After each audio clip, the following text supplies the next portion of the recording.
Hey there, how's it going? Hello ChatGPT. Today I want to interview you on Hey there, I'm here and ready to help. Let me know what you need and we can get started. today I want to interview you on a topic that is how to overcome self-doubt and build confidence.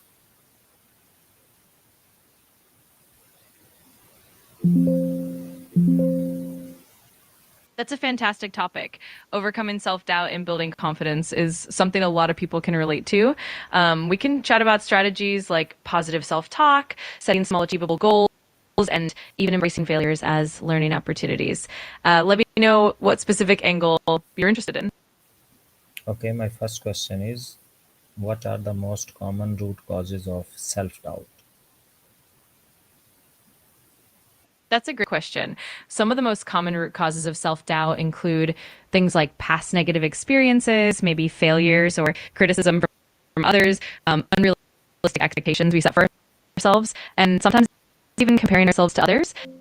It can also stem from early childhood experiences or societal pressures. It's definitely a mix of factors.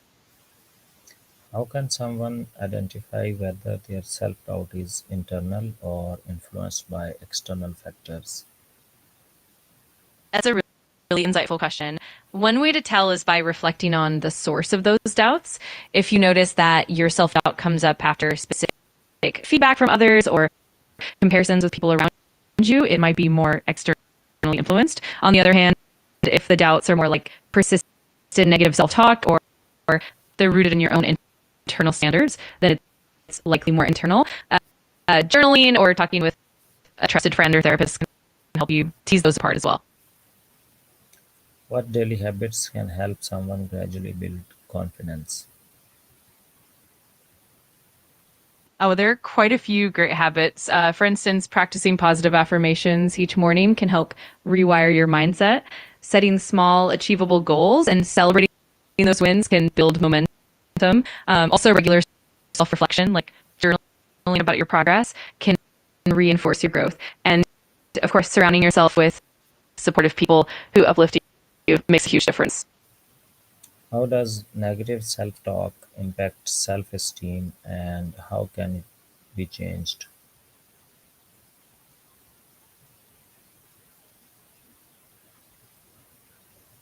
Negative self talk can really chip away self esteem by reinforcing doubts and making us feel unworthy or inadequate. Over time, that pattern can become really ingrained. To change it, it helps to practice mindfulness and really notice when those negative thoughts pop up. Reframing them with more balanced or positive perspectives is key. Cognitive behavioral therapy or CBT is also really effective for this. And just being patient and compassionate with yourself goes a long way. What role does past trauma or failure play in shaping self-doubt? Yeah, past trauma or failure can definitely have a big impact on self doubt. Traumatic experiences, especially in early life, can create deep seated beliefs about our worth or abilities. Similarly, repeated failures can reinforce those feelings of inadequacy. But the good news is that with awareness and intentional healing, like therapy, building resilience, and developing healthier coping mechanisms, we can slowly shift those patterns and build a more positive self view. How can someone stay confident without becoming overconfident? That's a great balance to strike. Staying confident while remaining humble involves self and a bit of mindfulness. It helps to keep a growth mindset so you celebrate your strengths, but also acknowledge areas where you can improve. It's also key to stay open to feedback, be willing to learn from others, and practice gratitude. That way, you maintain confidence without tipping into arrogance. Why do some people struggle more with self-doubt than others? Yeah, that can definitely vary from person to person. Factors like upbringing, personality traits, and even genetic predispositions can play a role. Also, experiences like trauma or even the level of support and validation someone received growing up can really shape how they see themselves. Plus, societal influences and cultural expectations could also have a. It's definitely a mix of nature and nurture. How can someone set realistic goals that support building? Yeah, setting realistic goals is super important. One approach is to break larger goals into smaller, manageable steps so you can celebrate progress along the way. It's also helpful to make sure your goals are specific and measurable so you can track your achievements. And it's important to be flexible and adjust your goals as needed. And also to celebrate even small victories. That helps keep motivation high and confidence growing. What mindset shifts are essential for overcoming self-doubts? Oh, there are quite a few key mindset shifts. One big one is moving from a fixed mindset to a growth mindset, meaning seeing as opportunities to learn rather than as threats. Another shift is practicing self compassion, treating yourself with the same kindness you'd offer a friend. Also, embracing failures as part of the journey rather than as a reflection of your worth is crucial. And finally, cultivating gratitude and focusing on what you've achieved rather than what you lack can really help shift that perspective. How can people develop confidence in areas where they are feel inexperienced? Yeah, building confidence in new areas definitely takes some patience and practice. One effective approach is to start with small, manageable tasks and gradually build up from there. Celebrating those small wins along the way is really helpful. Seeking out mentorship or guidance from someone experienced can also give you valuable insights and boost your confidence. And of course, maintaining a positive, curious mindset and being open to learning from mistakes really helps. Over time, that consistency definitely builds confidence. Okay, ChatGPT, tell me what is imposter syndrome and how can it be overcome?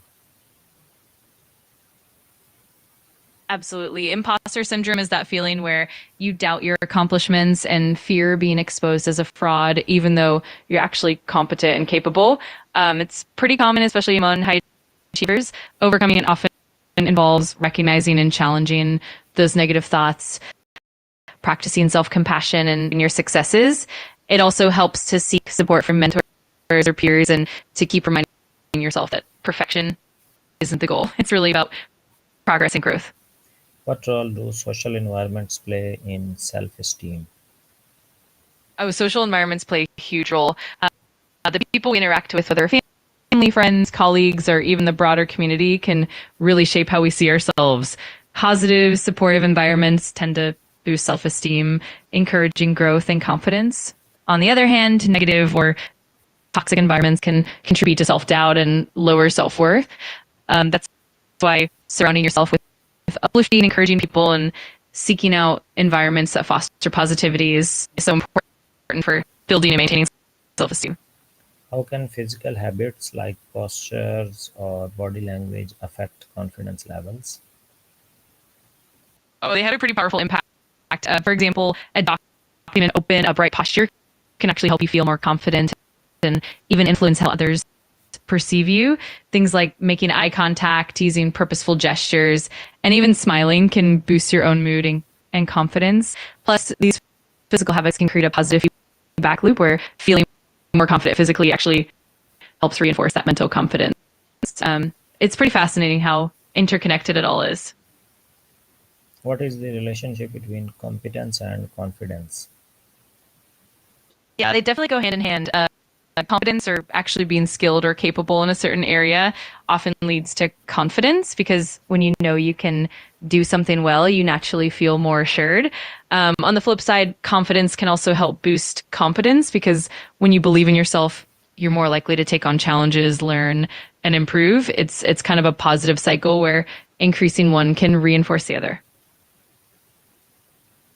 How can someone build or rebuild confidence after a major failure? That's a great question. After a major setback, rebuilding confidence usually starts with self compassion and patience. It helps to reflect on what you've learned and recognize that failure is just part of growth. Setting small, achievable goals can help build momentum and gradually restore that sense of capability. Also, seeking support from trusted friends, mentors, or even professional help can really make a difference. And of course, celebrating those small victories along the way is super important. Can you now share a step by step someone who wants to overcome self doubt long term? Absolutely. A step-by-step plan can really help. First, start with self-awareness. Pay attention to when and why you feel self-doubt and maybe even journal about it.